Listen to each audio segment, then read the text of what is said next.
শুভেচ্ছা আমন্ত্রণ চ্যানেল 24 এর সাপ্তাহিক আয়োজন প্রসঙ্গ চট্টগ্রামে। দর্শক, আপনারা জানেন এই সাপ্তাহিক আয়োজনে আমরা বৃহত্তর চট্টগ্রামের সমসাময়িক নানা বিষয় নিয়ে আলোচনা করি। আজ আমরা আলোচনা করতে চাই বন্দরনগরীর নতুন মাস্টার প্ল্যান নিয়ে। এ বিষয়ে আলোচনার জন্য আমাদের সঙ্গে স্টুডিওতে যোগ দিয়েছেন চট্টগ্রাম উন্নয়ন কর্তৃপক্ষের বোর্ড মেম্বার স্থপতি ফারুক আহমেদ। স্বাগত আপনাকে আমাদের এই অনুষ্ঠানে। আমরা শুরুতেই যদি যেতে চাই, যে আমি যেটা বলছিলাম যে বন্দরনগরীর নতুন মাস্টার প্ল্যান নিয়ে আমরা আলোচনা করব। এই যে নতুন মাস্টার প্ল্যানের প্রয়োজনীয়তাটা কেন হলো, বা এই যে যেটা খসড়া ইতিমধ্যে প্রকাশ করা হয়েছে, এটা সার্বিকভাবে এটা কেমন হলো? আপনি যদি বিবেচনা করেন মাস্টার প্ল্যানটা, তাহলে বিবেচনা করলে দেখা যাবে যে এই মাস্টার প্ল্যানটা কিন্তু অনেক ভালো হয়েছে। ভালো হয়েছে এই অর্থে যে আপনি দেখবেন যে এই মাস্টার প্ল্যানটা কিন্তু চতুর্থ মাস্টার প্ল্যান। আমাদের 1961 সালে যেটা হলো প্রথম মাস্টার প্ল্যান, এবং সেটা হয়েছিল কিন্তু 1960 সালে, যেটা সিডিএ চট্টগ্রাম উন্নয়ন কর্তৃপক্ষ প্রতিষ্ঠিত হওয়ার পর 62 সালে কিন্তু 61 সালে মাস্টার প্ল্যান হয়েছে। তখন এই মাস্টার প্ল্যানটা ছিল কিন্তু বন্দর কেন্দ্রিক, যেহেতু বন্দর ওদিকে খাতুনগঞ্জ আছে ওই কেন্দ্রিক। তখন কিন্তু প্ল্যান ছিল যে ধরেন একটা আগ্রাবাদকে বিজনেস হাব তৈরি করা, এবং একটা আবাসিক এলাকা, আগ্রাবাদ সিডি আবাসিক এলাকা, এবং ইন্ডাস্ট্রিগুলিকে তখন কিন্তু শহর থেকে দূরে রাখার চেষ্টা করা হয়েছে। যেমন কালুরঘাট শিল্প এলাকা, আবার নাসিরাবাদ শিল্প এলাকা, তখন দেখবেন শহরটা কিন্তু এই কেন্দ্রিক ছিলেন, বন্দর কেন্দ্রিক ছিল। তো সুতরাং ওই পরবর্তী তখন কিন্তু খুব ভালোভাবে কিন্তু এটা চিন্তা ভাবনা করা ছিল। পার্ক করতে হবে, খোলা জায়গা রাখতে হবে, ভূমির ব্যবহারটা কেমন হবে, এটা কিন্তু তখনই চিন্তা ভাবনা করা হয়েছিল, সুদূর প্রসারী চিন্তা ভাবনা। যাই হোক, যেহেতু তার পরবর্তীতে হয়নি, যেটা পূর্ব পাকিস্তানের সময় এটা করা, নানান কারণে এটা ইমপ্লিমেন্টেশন হয়নি। কিছু কিছু হয়েছে, আগ্রাবাদ হয়েছে, শিল্প এলাকাগুলি হয়েছে। পরবর্তীতে অনেক কারণে আর গ্যাপ এটা আগায়নি। কিন্তু পরবর্তীতে আপনি দেখবেন যেটা হলো 1995 সালে যেটা হয়েছে, সেটাও কিন্তু খুব ভালো বলবো, একটা ধারাবাহিকভাবে কিন্তু এটা হয়েছে। ওটা তো কিন্তু খুব ভালো ছিল, অনেক পরিকল্পনা ছিল, ড্রেনেজ প্রকল্প ছিল, আপনার পরিবহন ব্যবস্থা নিয়ে মাস্টার প্ল্যান ছিল, কিন্তু জলাবদ্ধতা নিয়েও কিন্তু তখন কিন্তু গাইডলাইন আলাদা করে একটা পোরশন ছিল। কিন্তু সমস্যাটা হলো যে ইমপ্লিমেন্টেশন, শুধু পরিকল্পনা করলে হবে না, এটা বাস্তবায়ন করতে হয়। নানান কারণে এটা বাস্তবায়িত হয়নি। আর এটা যারা সরকারে থাকেন বা সরকার পরিচালনা করেন, তাদের একটা দায় দায়িত্ব রয়ে যায়, এবং শহরকে এটা ওন করতে হবে, মানুষকে ওন করতে হবে, এবং তারা এটা বুঝতে হবে। আমাদের দেয়ালে পিঠ ঠেকা না পর্যন্ত কিন্তু মানুষ এই সমস্ত পরিকল্পনাতে কোনো দিন ওরা খুব আগ্রহ দেখায়নি। জলাবদ্ধতার কিন্তু অনেক আগে থেকেই বলা হয়েছে। আপনি দেখেন, আপনাদের চট্টগ্রামে ছিল 54টা খাল, তার মধ্যে থেকে সব দখল হয়ে গেছে। এখন ওটা হলো 36টা খাল নিয়ে কাজ করেছে এই পরবর্তীতে। ওটা ধারাবাহিক, এটা জলাবদ্ধতা কিন্তু হয়েছে ওই সমস্ত কারণে, পরিকল্পিতভাবে না হওয়াতে।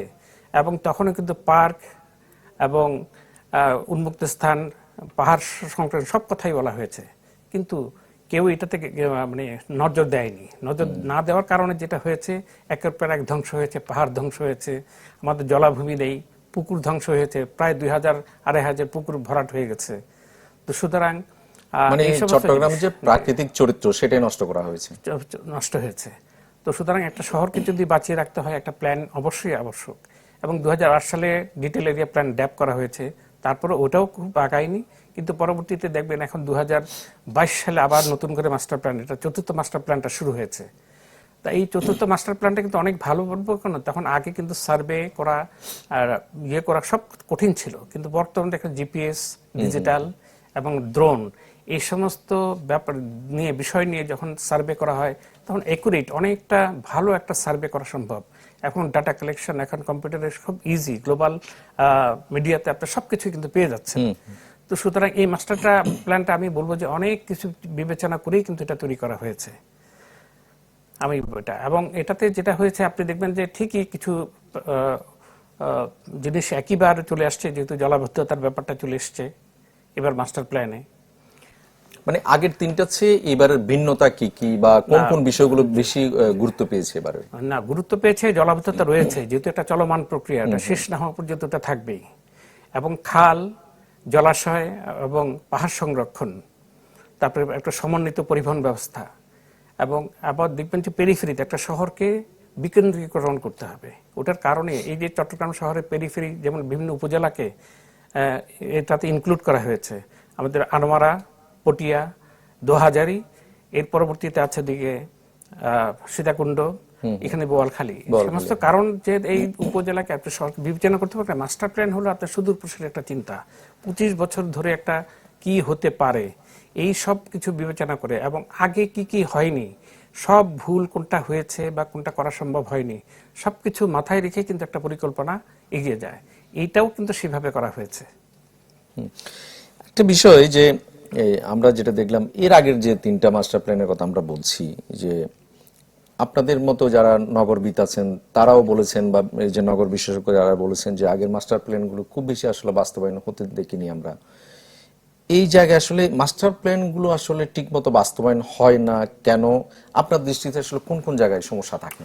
এটা হলো মানে একবার তো সিডিএ যেহেতু মাস্টার প্ল্যান করছে, এটা অনেকের ধারণা যে সিডিএ ইমপ্লিমেন্টেশন করবে। অ্যাকচুয়ালি সিডিএ কিন্তু ইমপ্লিমেন্টেশন করে না। এখানে বিভিন্ন সংস্থাগুলি আছে, ওয়াসা আছে, আমাদের পিডিবি আছে, সিটি কর্পোরেশন আছে, এলজিডি আছে, রোডস অ্যান্ড হাইওয়ে আছে, অনেকগুলি সংস্থা মিলে কিন্তু একটা পরিকল্পনা বাস্তবায়ন করতে হয়, যার যা কাজ।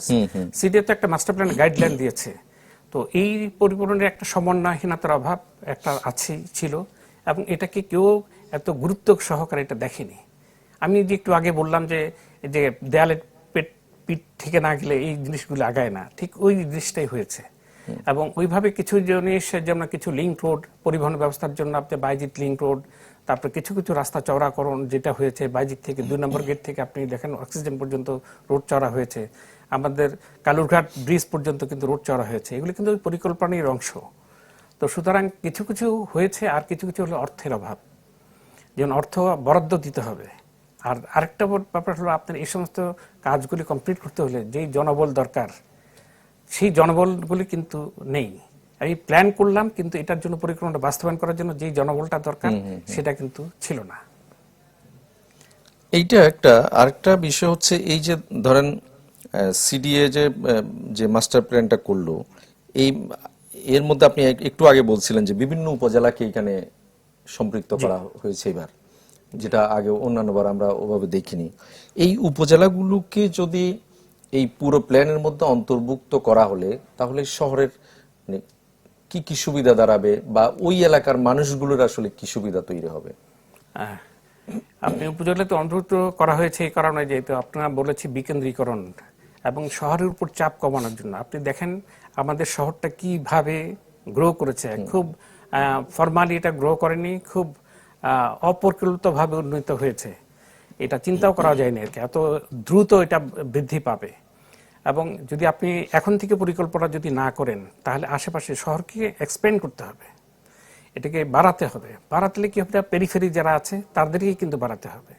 এবং আমরা যদি এই সমস্ত সেন্টারগুলি কিছু কিছু সুবিধা যদি ওখানে চলে যায়, আমি যদি আনাওরা নিয়ে যদি বলি, অলরেডি দেখেন ওখানে কিন্তু কোরিয়ান ইপিজেড আছে, কাফকো আছে, ইউরো ফার্টিলাইজার আছেন, এবং ওই সমস্ত ইয়েগুলো শিল্প কারখানা যদি ওখানে আরো গড়ে ওঠে, ওটাকে কেন্দ্র করে আবাসন গড়ে উঠবে, মার্কেট এবং পার্ক, এই সমস্ত যদি পরিকল্পনা করা হয়, তাহলে কিন্তু যে সুবিধাগুলি চট্টগ্রামে এসে ভোগ করছে সেটা যদি ওখানে পেয়ে যায়, তাহলে কিন্তু মানুষ এই শহরের উপর চাপটাও কম হবে, ওই জায়গাটা উন্নত হবে।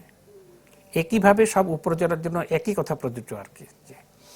এই যে আপনি বলছিলেন যে এবারের মাস্টার প্ল্যানটা হবে 25 বছর মেয়াদি, জি, তাহলে সেটা কেন 50 বছর মেয়াদি নয়, বা কেন 50 বছরের কথা আমরা চিন্তা করছি না?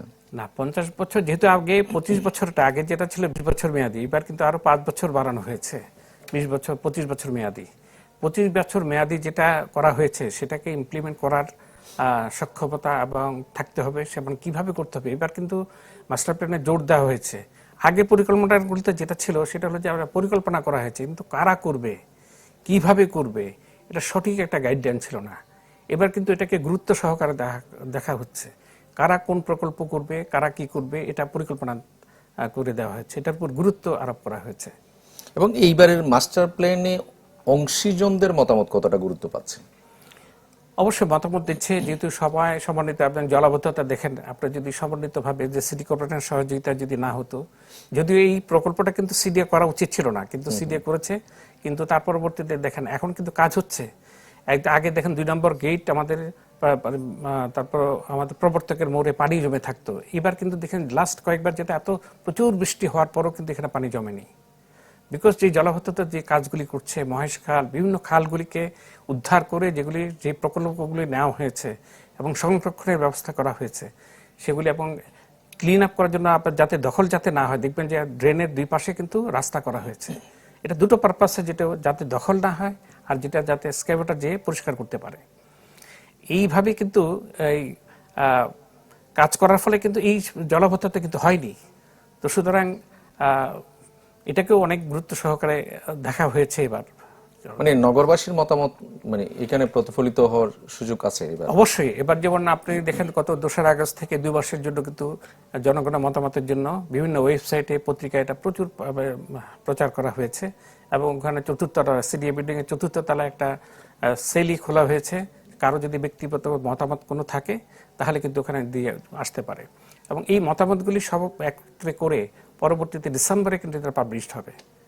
এটা কিন্তু অনেকটুকু কাজ হয়ে গেছে, যেহেতু পাবলিক জনগণকে এটা এখানে একসাথে জনগণের মতামতটাকে যেখানে গুরুত্ব দেওয়া হয়েছে, এবং যারা ভাবে চট্টগ্রাম নিয়ে তারা অনেক সময় কমপ্লেন করে যে আমরা তো কিছু বলতে পারলাম না, তো এই সুযোগটা করে দেওয়া হয়েছে, এবং সবার মতামত পেলে সবগুলোকে একত্রে করে যদি ভালো কিছু হয় সেটা অ্যাকসেপ্ট করবে, কিছু যদি মনে হয় যে কোনো কিছু করাটা মানুষ সাপোর্ট করছে না তখন এটা বর্জন করবে। সবকিছু মিলিয়ে কিন্তু আলটিমেটলি এটা ডিসেম্বরে এটা প্রকাশিত হবে, শেষ হবে। এটা কি শুধু অনলাইনে দেওয়ার সুযোগ আছে না আরো অন্যান্য কোনো? না, অনলাইনে দেওয়ার সুযোগ আছে। অনলাইনে যারা ব্যবহার করেন না তারা কিন্তু ব্যক্তিগতভাবে কিন্তু ওখানে দিতে পারে, ফিজিক্যালি ওখানে যে সিডি ভবনে যে চতুর্থতলা একটা সেল খোলা হয়েছে বলেছে, ওখানে যে তাদের মতামত দিতে পারে। কারণ অনেক সময় অনেক ভালো মতামত চলে আসতে পারে, কারণ মাস্টার প্ল্যান করা হচ্ছে, যারা প্ল্যানার আছে তারা অনেক কিছু যাচাই বাছাই করে একটা সিস্টেমে ওরা করে, কিন্তু যারা ইউজার, যারা মানুষ, যারা মানে ফিজিক্যালি এটা ফিল করছে এটা কিভাবে, তাদের মতামতটা কিন্তু অনেক গুরুত্বপূর্ণ। অনেক কিছু কাজ করবে কিনা, তারা যুগের পর যুগ এখানে বসবাস করছে, কোনটা কাজ করছে কোনটা কাজ করছে না সেটা কিন্তু ওদের একটা মতামতের গুরুত্ব আছে। সেই গুরুত্বটা যদি এইখানে নেওয়া হয়, এই জন্য কিন্তু এই ব্যবস্থাটা রেখেছে। 2 মাস সবার মতামত দেওয়ার সুযোগ আছে। এই সুযোগটা মানে মতামত যদি কোনো ভালো কিছু আছে এটা ইনকর্পোরেট করবে, আর না হলে আবার এটা ডিসেম্বরের মধ্যে কমপ্লিট হয়ে যাবে। নিশ্চয়ই আমরা আপনার সঙ্গে আরো আলোচনা করব, ছোট্ট একটা বিরতি নিয়ে আসি। দর্শক, ছোট্ট একটা বিরতি নিব, ফিরবো একটু পর, সঙ্গেই থাকুন।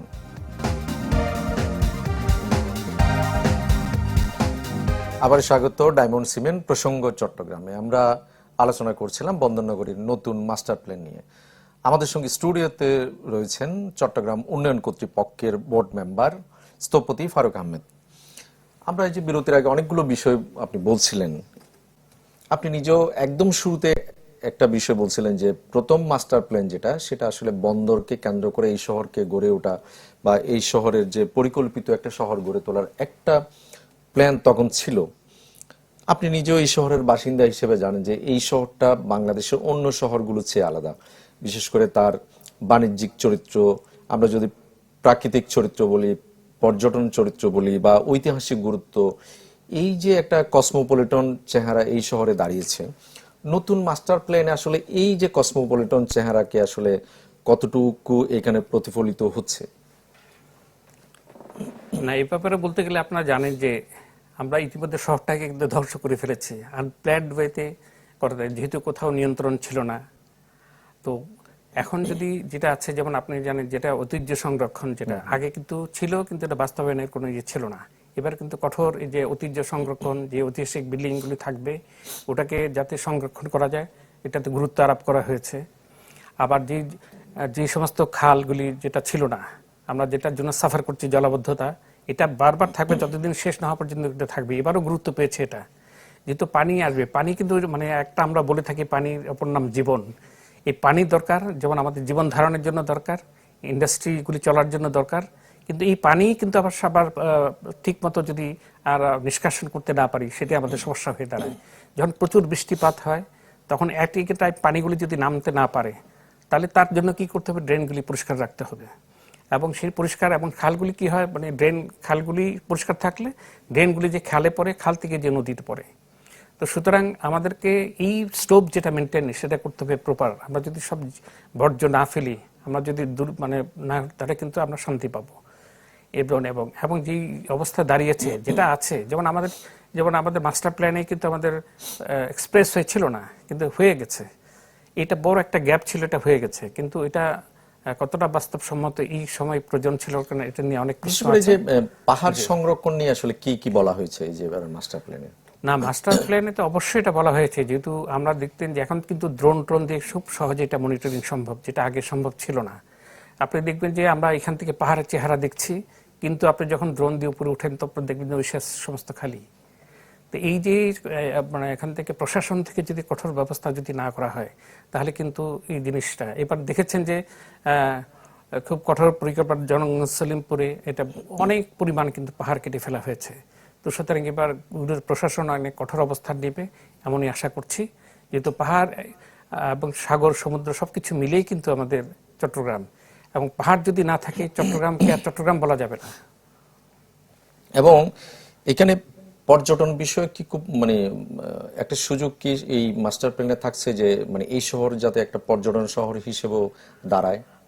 অবশ্যই এটা আপনি দেখবেন পতেঙ্গা যেভাবে ছিল আগে, এখন কিন্তু মানে ওখানে যেহেতু যে ব্যবস্থা করা হয়েছে, আপনার আমাদের প্রথম মাস্টার প্ল্যানে কিন্তু ছিল, বা দ্বিতীয় মাস্টার প্ল্যানে ছিল আমাদের সীতাকুণ্ড পাশে যেটা, ওখানে যে সমুদ্র সৈকত ওটাকে ডেভেলপ করা, কিন্তু ওটা হয়নি। কিন্তু মূল পতেঙ্গাকে দীর্ঘ মানে কি বলবো মাইল জুড়ে কিন্তু এটা ব্যবস্থা করা হয়েছে ওখানে। এবং পর্যটন বলতে আমরা যদি চট্টগ্রামে দেখার কিন্তু অনেক জিনিস আছে, পর্যটকরা মানে আমাদের যে ঐতিহাসিক বিল্ডিং ভবনগুলি আছে ওগুলিতে যাওয়ার ব্যবস্থা যদি ঠিকমতো করা হয় এবং ভালো মতো সংরক্ষণ করা হয়, তাহলে কিন্তু পর্যটনের অনেক ভালো ব্যবস্থা আছে। এবং ইদানিং আপনি দেখবেন যে যে নতুন রাস্তাটা যেটা হয়েছে কালুঘাট, নতুন ব্রিজ থেকে কালুঘাট পর্যন্ত কর্ণফুলীর পাড় দিয়ে, ওখানে কিন্তু প্রচুর মানুষ যাচ্ছে, বিনোদনের জন্য যাচ্ছে। মানে নদী কেন্দ্রিক যে নদী কেন্দ্রিক, যেহেতু নদীর কাছে গেলে মনটা ভালো হয়ে যায়, সাগরের কাছে গেলে মনটা ভালো হয়ে যায়, সুতরাং এই কেন্দ্রিক কিন্তু অনেক কিছুই গড়ে তোলা সম্ভব এবং সেই পরিকল্পনাও আছে। আমরা যদি একটু ফিরি এই যে ট্রান্সপোর্টেশন যে মানে আপনাদের এই মাস্টার প্ল্যানের ট্রান্সপোর্টেশনের যে অংশটা থাকবে, সেখানে যদি ফিরি, এখানে আসলে বিশেষ কোন কোন দিক আছে? যেমন বলা হচ্ছিল যেমন এলিভেটেড এক্সপ্রেসওয়ে মাস্টার প্ল্যানে ছিল না কিন্তু হয়ে গেছে, এরকম আসলে মানে এখন নতুন কোন কোন বিষয়গুলোকে এই জায়গাটাতে গুরুত্ব দেওয়া হচ্ছে? এটা একটা সমন্বিত পরিবহন ব্যবস্থা এবার মাস্টার প্ল্যানে আছে। সমন্বিত বলতে যেমন এখানে এক্সপ্রেস হয়ে গেছে, আমরা তো এত বড় একটা জিনিস তো আমরা ফেলে দিতে পারি না, ওটাকে রেখে সাপোর্টিং কিভাবে অন্যান্যগুলোকে কাজ করা যায়। যেমন এখানে এমআরটি, মেট্রো রেল, এখানে এক্সপ্রেস না হয়ে যদি মেট্রো রেল হতো হয়তো আরো ভালো কাজ হতো। এখন পরিকল্পনা হচ্ছে একদম আমাদের যেটা আপনার রিং রোডদের পাশ দিয়ে যেটা একটা পরিকল্পনা হচ্ছে এই সময়তে। এবং আপনি জানেন যে আমাদের প্রচুর আমাদের সক্ষমতা, বন্দরের সক্ষমতা বেড়েছে এবং পরবর্তীতে দেখবেন যে বে টার্মিনাল হচ্ছে। ধীরে ধীরে আগামী কয়েক বছরের মধ্যে আরো 25-30 সালের পরে দেখবেন যে বে টার্মিনাল চালু হওয়ার পর আমাদের সক্ষমতা কিন্তু অনেক বেড়ে যাবে। তখন এই যে পরিবহন ব্যবস্থাপনা, তারপরে এই সমস্ত মালামাল যাতে চলে যেতে পারে, আমাদের এই সমস্ত মানে রাস্তাটা সেপারেট করে ফেলতে হবে যাতে শহরের মধ্যে দিয়ে না যেয়ে। এবং এই শহরের ব্যবস্থাপনা, পরিবহন ব্যবস্থা যদি ভালো করতে হয় এবং কিছু যোগাযোগের ব্যবস্থা করতে হবে, কিছু নতুন রাস্তা তৈরি করতে হবে। এবং এর সাথে সাথে কিন্তু রাস্তা করলে হবে না, আমাদের পরিবহন সেক্টরেও সবাইকে এগিয়ে আসতে হবে। পরিবহন সেক্টরে যে সমস্ত বাস চলছে এবং আমাদের স্লো মুভিং কারগুলি থাকবে কিনা, একদম খুব ওই জায়গায় কিন্তু গুরুত্ব আরোপ করতে হবে। এখানে এই যে আমরা যদি পরিবহন ব্যবস্থায় বিষয়টা যদি বলি, আপনি বললেন অনেক বিভিন্ন জায়গায় হয়তো রাস্তা বাড়াতে হবে। এইবারের মাস্টার প্ল্যানে এরকম নতুন কোনো নির্দেশনা কি থাকছে যে এই জায়গায় আসলে নতুন রাস্তা দরকার, বা এই জায়গায় আসলে এই জায়গাটা চেঞ্জ করা দরকার, তাহলে হয়তো এই শহরের একটা সমন্বিত পরিবহন ব্যবস্থা গড়ে না, উঠবে? কিছু কানেক্টিভিটি আছে, যেমন আপনারা জানেন যে আমবাগান থেকে একটা রোড চলে যাবে ওদিকে স্ট্রেট, একটা কানেক্টর আছে। আরো কিছু নতুন রাস্তা প্রপোজ করা হয়েছে। আপনি জানেন যে আপনাদের টানেল দক্ষিণ চট্টগ্রামের সাথে কিন্তু একটা যোগাযোগ ব্যবস্থার জন্য কিন্তু একটা টানেল আছে, একটা নতুন ব্রিজ আছে। এর মাঝে কিন্তু দুটো ব্রিজের কিন্তু আবার প্রস্তাব করা হয়েছে। এটা তো একসাথে হবে না, ধীরে ধীরে এটা হবে। এবং আরো কিছু রাস্তা প্রশস্ত করতে হবে, যেহেতু আমাদের জীবনে নিরাপত্তার জন্য হোক আর সুস্থভাবে চলাচলের জন্যই কিন্তু আমাদের রোডগুলি ওয়াইডেনিং করার দরকার যেখানে সম্ভব। যেহেতু অপ্রকল্পিতভাবে অনেক নগর গড়ে উঠেছে, বিল্ডিং ভবন গড়ে উঠেছে, আপনি অনেক জায়গায় দেখবেন যে চট্টগ্রামে আমাদের অ্যাম্বুলেন্স ঢুকতে পারবে না। তো সুতরাং আমাদের স্বার্থেই কিছু কিছু, যেমন এখন যে নতুন নিয়ম করেছে বিধিমালা, ওটা যদি মেনে চলে তাহলে কিন্তু সবকিছু সম্ভব। এগুলি আস্তে আস্তে কিন্তু বাস্তবায়ন করতেই হবে। এবং এই যে এবার পুরো বিশ্বজুড়েই আসলে একটা বিষয়কে, বিশেষ করে ভবন নির্মাণ বলি বা একটা শহরকে পরিকল্পিত গড়ার ক্ষেত্রে একটা বিষয়কে খুব গুরুত্ব দেওয়া হচ্ছে। দুইটা বিষয়, একটা হচ্ছে জলবায়ু পরিবর্তন জনিত যে পরিবেশ তৈরি হচ্ছে সেটা, আরেকটা হচ্ছে যে ভূমিকম্প যে প্রতিরোধী যে ব্যবস্থা। এই দুইটা ব্যবস্থা আসলে যাতে মানুষ মেনে চলে বা এই শহর গড়ার ক্ষেত্রে যাতে অনুসরণ করা হয়, মাস্টার প্ল্যানে এই বিষয় নিয়ে কিছু বলা থাকছে? না, অবশ্যই মাস্টার প্ল্যানে বলা হয়েছে, যেমন আমরা যে সিটিতে যেটা অ্যাপ্রুভ করি প্ল্যান, এখানে কিন্তু ভূমিকম্পের জন্য কিন্তু যে নিয়ম বা যেভাবে সাবমিট করা হয় সেইভাবে ভবন নির্মাণ করার জন্য কিন্তু তাগিদ দেওয়া হয়েছে। যেমন প্রতিটা বিল্ডিংয়ে যাতে ভূমিকম্প রোধক যেভাবে স্ট্রাকচার তৈরি করা হয় সেইভাবে কিন্তু স্ট্রাকচার করতে হবে, ফায়ার স্টার থাকতে হবে, যেটা আমরা কেউই মানছি না। কিন্তু আমরা অনেক হসপিটাল আছে, হসপিটাল দেখছি, সেগুলিতে এটা মানা হচ্ছে না।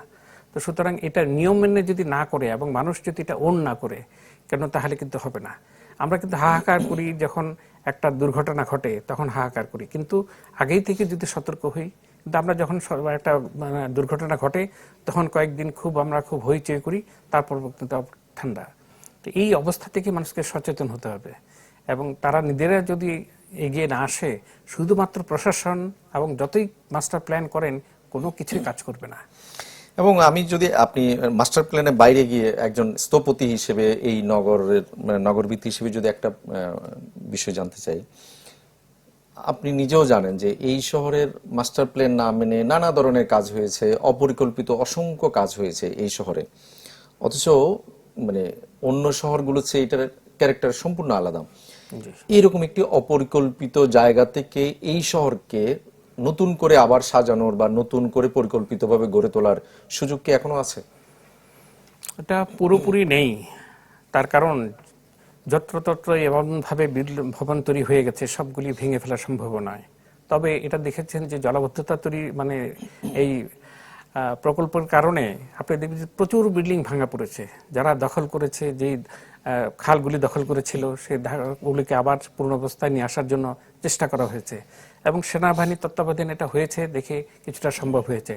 এইভাবে কিন্তু যে বাকি খালগুলি নিয়ে কাজ করবে, আমার ধারণা এই সমস্ত যদি সম্পূর্ণ ইমপ্লিমেন্ট করা যায়, তাহলে নগর যে অবস্থায় আছে সেটাকে যদি নিয়মের মধ্যে আনে এবং চৌকো যেটা আছে আমাদের চট্টগ্রাম উন্নয়ন কর্তৃপক্ষ যদি ভালো মনিটরিং করে এবং লোকবল যদি বাড়িয়ে যদি নিয়ন্ত্রণের মধ্যে আনে, তাহলে কিন্তু এখনো শহরটাকে বাঁচিয়ে রাখা সম্ভব।